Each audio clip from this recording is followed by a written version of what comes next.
All right, in this week's poll roll, we're going to call this the poll roll, where I go down the poll in a quick roll and tell you what I think about this week's changes, who went up, who went down, who needs to be out, all that good stuff.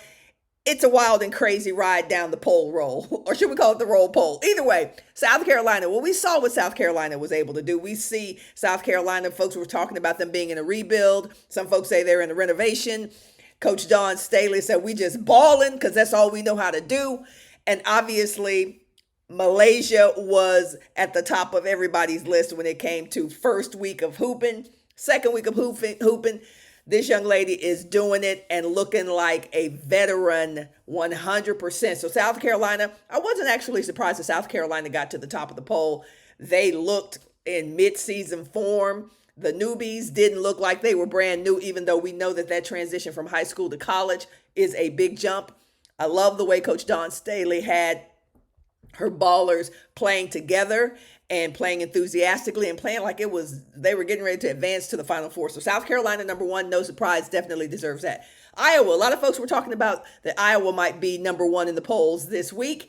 No question about it. They could have easily been in that number one spot. It's Caitlin Clark doing Caitlin Clark things, shooting the lights out, dropping dimes, talking trash, all the things that we have come to expect from Caitlin Clark. And Iowa looked good. I mean, you look at players who were not starters last year, who've gotten into the groove of things in the offseason, gotten better, and started to play with a lot of confidence.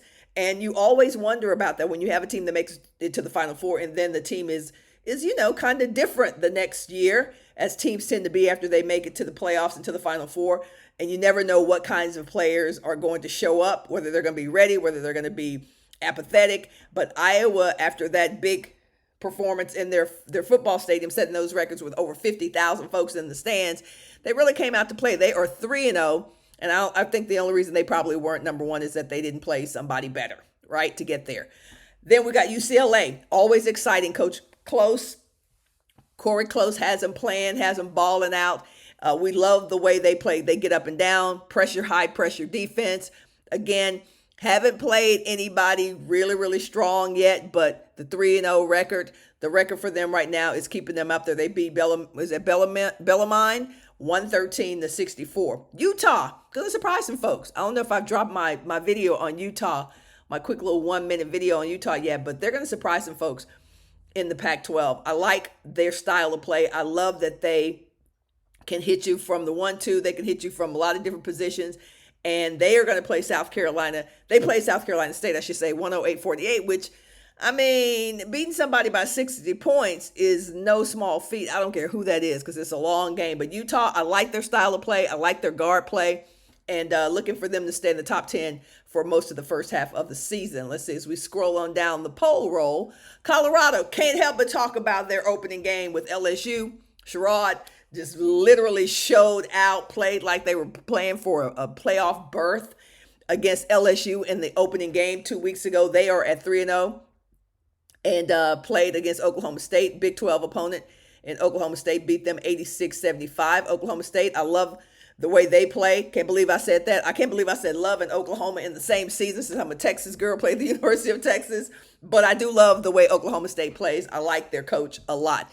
But Colorado is going to surprise some folks. They didn't just surprise folks in game one against LSU and Kim Mulkey's Tigers, but they're going to continue to do that because they play with the chip on their shoulders. Let's go on down to Stanford. I actually watched this game yesterday, Stanford's game versus Indiana.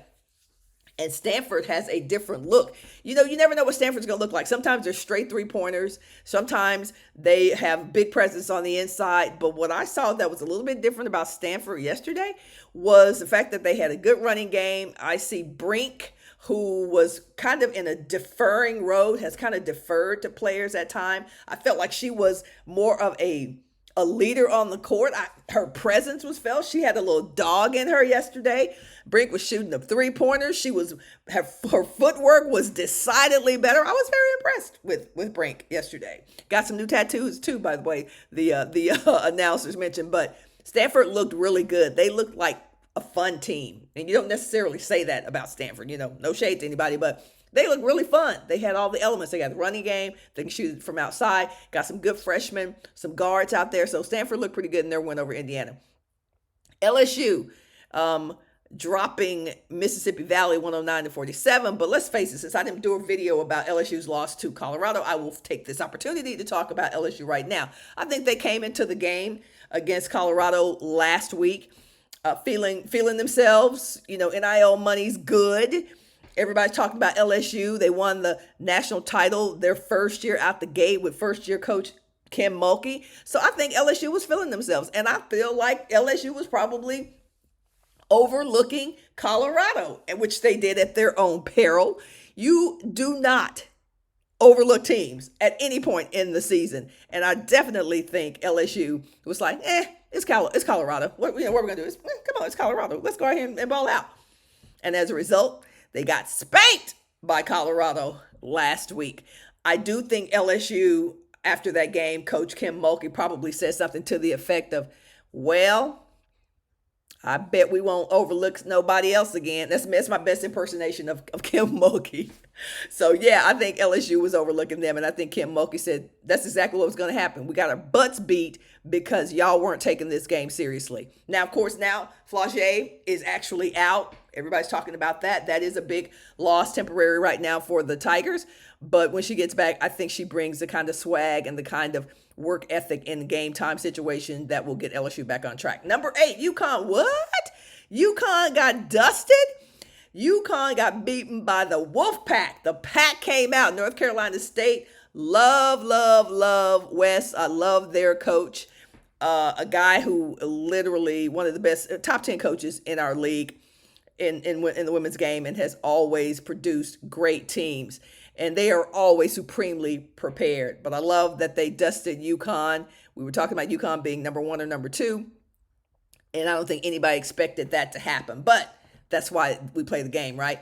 Number 9, Virginia Tech, who didn't look all that great in the game in the rematch against Iowa last week. But this week, I love Virginia Tech's game. But in order for them to get back to the Final Four, they're going to have to fine-tune a little bit more of their half-court offense.